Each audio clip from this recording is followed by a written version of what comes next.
15वें वित्त आयोग के अध्यक्ष कौन थे? तो एन.के. सिंह है। डॉक्टर सी रंगराजन 10वें थे और वाई.बी. रेड्डी 14वें वित्त आयोग के अध्यक्ष थे, जो 42% रिकमेंड किए थे स्टेट के लिए। ओके। 22 नवंबर 1951 को के.सी. नियोगी की अध्यक्षता में प्रथम वित्त आयोग बना था। प्रथम वित्त आयोग कब बना था? 22 नवंबर 1951 को। 22 नवंबर 1951 को 22 नवंबर 1951 को बना था। पहला वित्त आयोग गठन किया गया था के.सी. नियोगी की अध्यक्षता में। ओके। इसका कार्यकाल 1952 से 1957 तक था। 14वें वित्त आयोग का गठन किया जा चुका है। 12वें वित्त आयोग के अध्यक्ष के डॉक्टर सी रंगराजन थे। 14वें वित्त आयोग के अध्यक्ष वाई.बी. रेड्डी थे, जिनका कार्यकाल 2015 से 2020 तक है। 15वें वित्त आयोग के अध्यक्ष एन.के. सिंह है, जो 2017 की अध्यक्षता में किया गया। इसका कार्यकाल 2020 से 2025 तक है। ठीक है। वाई.बी. रेड्डी का 2020 तक है। वाई.बी. रेड्डी 2015 से 2020 तक है, जबकि एन.के. सिंह का 2020 से 2025 तक है। 15वें वित्त आयोग के अध्यक्ष का कौन सा प्राधिकरण यानी कौन सा अथॉरिटी है जो भारत की समेकित निधि में से राज्यों का राजस्व का सहायता अनुदान देने वाले सिद्धांतों की अनुशंसा करता है? तो आपको बता चुके हैं, फाइनेंशियल कमीशन है, वित्त आयोग है। कौन सा अथॉरिटी भारत की समेकित निधि में से राज्यों का राजस्व निर्धारित करने के लिए सहायता अनुदान देने वाले सिद्धांतों की अनुशंसा करता है? तो वित्त आयोग करता है। ओके। वित्त आयोग भारत की समेकित निधि से राज्यों का राजस्व सहायता अनुदान देने वाले सिद्धांतों को लागू करवाता है। वित्त आयोग क्या है? केंद्रीय टैक्सों में राज्यों का भाग केंद्र द्वारा राज्यों के लिए दी जाने वाली वित्तीय सहायता के सिद्धांत निर्धारित करता है। वित्त आयोग का मुख्य कार्य क्या है? केंद्रीय करों में राज्यों का भाग तथा केंद्रीय द्वारा राज्यों के लिए दिए जाने वाली वित्तीय सहायता के सिद्धांत निर्धारित करता है। वित्त आयोग का मुख्य कार्य क्या है? वित्त आयोग का क्या कार्य है?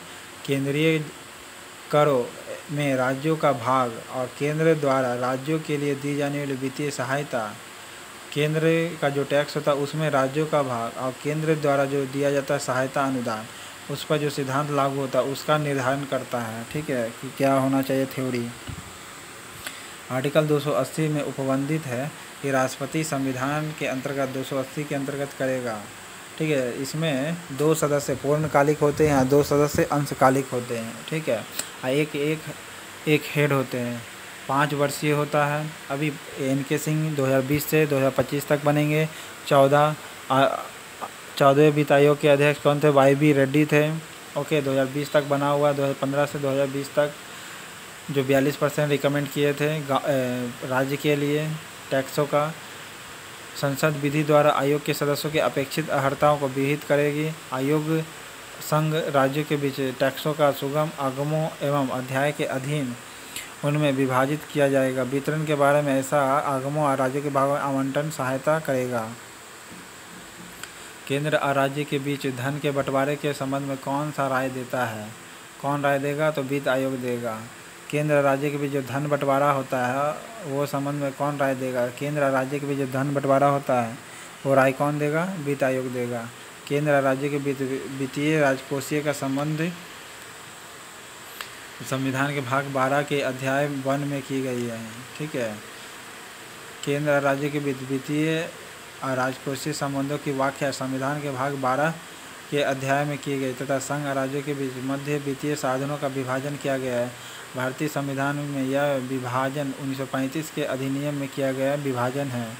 वर्तमान विभाजन के अनुसार कुछ टैक्स केवल सरकार को सौंपे गए, राज्य सरकार को सौंपे गए राज्य सरकार अपने द्वारा लगाए गए टैक्सों को सहायता एकत्रित करती है। अपनी सहायता पूर्ति के लिए उसे धन को खर्च करती है।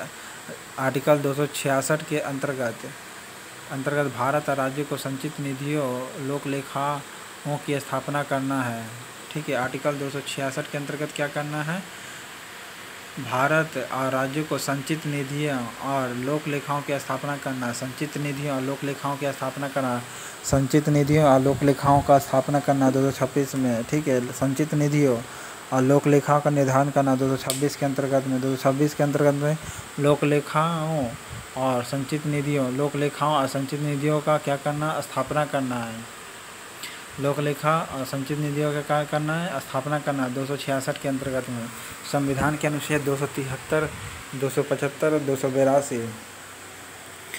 282 के अंतर्गत राज्यों का 3 प्रकार की सहायता है। 266 के अंतर्गत भारत और राज्यों के बीच में संचित निधियों, ओके, संचित निधियों के बारे में है और लोक लेखाओं की स्थापना करना है। लोक लेखाओं का स्थापना करना है, लोक लेखाओं का क्या करना है, स्थापना करना है। लोक लेखाओं का स्थापना करना, भारत और राज्यों के बीच संचित निधियों और लोक लेखाओं का स्थापना करना आर्टिकल 266 के अंतर्गत में। भारत और राज्यों के बीच संचित निधियों का, लोक लेखाओं का क्या करना, स्थापना करना है। ओके, ये 12वें भाग में दिया हुआ है। क्या दिया हुआ, 12वें भाग में है। संचित निधियों और लोक लेखाओं की स्थापना करना है। आर्टिकल 273 के अंतर्गत में जूट पर और जूट उत्पादों पर निर्यात शुल्क के स्थान पर अनुदान देना है, ठीक है। 275 कहता है कुछ राज्यों को संघ से अनुदान देना है। 282 के अंतर्गत राज्यों को 3 प्रकार के सहायता अनुदान प्रदान किए जाते हैं, ठीक है। 3 प्रकार के सहायता अनुदान प्रदान किए जाते हैं, जिसमें 282 संघ और राज्य द्वारा अपने राजस्व से किए गए जाने वाले व्यय है। अनुदान संघ और राज्य के बीच में शुद्ध आगमों और वितरणों का, राज्यों के बीच ऐसे संबंधों एवं आवंटन, भारत की संचित निधियों में से राज्यों के राजस्व में सहायता अनुदान करना है। सिद्धांतों में राज्य पंचायतों का नगर पालिका संसाधनों की पूर्ति के लिए राज्य की संचित निधि के आवश्यक उपयोगों के बारे में आदि के बारे में संचित किया गया। भाग 12 में सरकार को पत्र लिखकर आगामी 5 वर्षों के लिए सामान्य राजस्व व्यय, राजस्व से प्राप्त जो आय होगा उसका आकलन करेगा। क्या कहेगा, आकलन करने को देने को कहता है। आकलन के प्राप्त होने पर उनकी विश्वसनीयता की जांच करना, आवश्यक स्पष्टीकरण के दिए गए राज्यों के संबंधित अधिकारिता के साथ विचार विमर्श करना इत्यादि हेतु वित्त आयोग का गठन किया जाता है। संविधान के किस अनुच्छेद द्वारा अखिल भारतीय सेवाओं का प्रावधान किया गया? तो 312 में अखिल भारतीय सेवाओं का सृजन किया गया। 311 में अखिल भारतीय सेवाओं का संरक्षण किया गया है, ठीक है। संविधान के किस अनुच्छेद में लोक सेवा का संरक्षण 311 में है? संविधान के 311 में लोक सेवाओं का संरक्षण है, सुरक्षा से संबंधित है। और 312 में स्थापना से संबंधित है।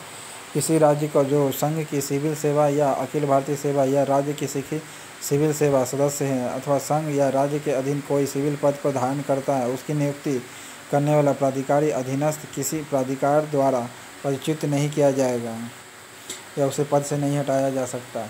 अखिल भारतीय सेवाओं का सृजन कौन कर सकता है? ये 2/3 बहुमत से राज्यसभा करता है। 2/3 बहुमत से राज्यसभा करता है। अखिल भारतीय सेवाओं का सृजन कौन करता है? राज्यसभा करता। 312 के अंतर्गत में सृजन के संबंध में 312 में दिया गया भारतीय प्रशासनिक सेवा, पुलिस सेवा, वन सेवा शामिल है। 312 में अखिल भारतीय न्यायिक सेवा को भी दृष्टिपथ में रखा गया है। 312 के अंतर्गत न्यायिक सेवा को भी दृष्टिपथ रखा, किंतु अभी तक इसकी स्थापना के लिए कोई कदम नहीं उठाया गया। 312 में यह उपबंध है कि यदि राज्यसभा उपस्थित और मत देने वाले सदस्यों में से कम 2/3 सदस्य द्वारा समर्थित संकल्प राज्यसभा के सदस्य 2/3 से सहमत होना चाहिए, यह घोषित करता है कि राष्ट्रीय हित में है, तब ये क्या बनेगा, नया अखिल भारतीय बनेगा। संसद विधि बनाकर अखिल भारतीय सेवा का सृजन कर सकता है। अखिल भारतीय सेवाओं का काम करने में अधिक स्वतंत्रता होती है क्योंकि वे राज्य में काम करते हैं और वे भी राज्य के नियंत्रण के अधीन नहीं होते हैं।